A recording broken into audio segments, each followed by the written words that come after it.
just taking this video to show you our 6 subscribers these big ships coming into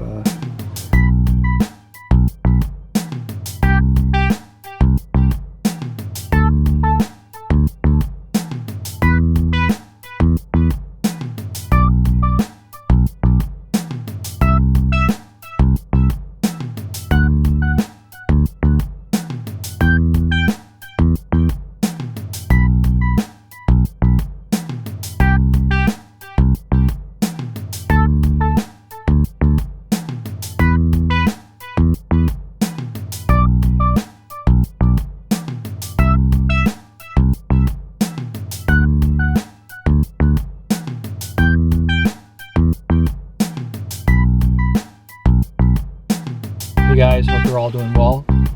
I just got back from work. I just wanted to give you a quick update on how things are going. The major change has been that I am no longer seeing cardiology patients. We are now joining the growing number of doctors who are the primary physicians for these patients with coronavirus. My personal protective equipment I carry in Ziploc bags. 1 Ziploc bag per hospital.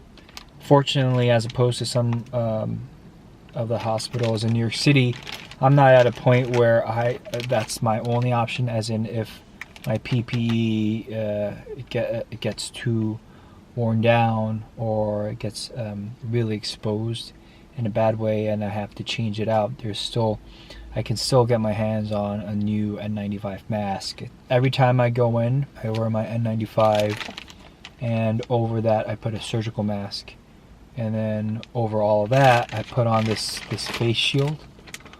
On top of that I have 2 layers of gloves and a gown.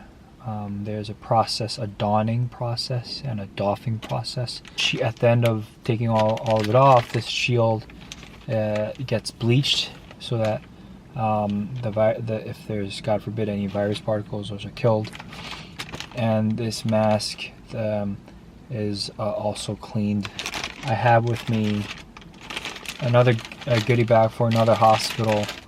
Similar concept. I've put some spare surgical masks in the bag to kind of have as a backup.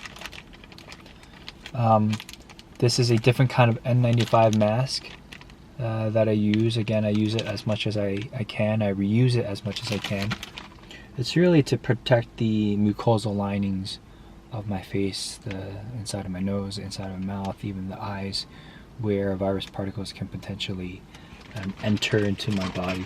My team and I are taking care of a range of coronavirus patients, some that are just slightly ill, to those that are really struggling to breathe even on ventilators. I had a young lady admitted yesterday, a week after being diagnosed with worsening shortness of breath, fever. She just didn't feel well at all, and in a span of 12 hours her oxygenation dropped significantly. Her x-ray went from bad to terrible, meaning that there is an inflammatory process that takes place in the lungs. The lungs really become bogged down with fluid and kind of inflammation, and during the span of 12 hours her x-ray went from what's called bibasilar infiltrates, that was moderate, to extensive, severe, near whiteout of both lungs, meaning that there was a very aggressive and rapid inflammatory process that took over. She had to be intubated less than 12 hours from when she arrived to the emergency room, which makes it explainable why some patients are not making it to the hospital.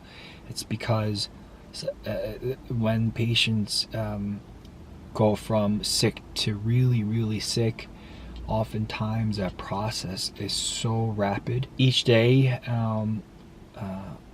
a few patients are not making it, and that's the reality, despite all these different medications that we're trying.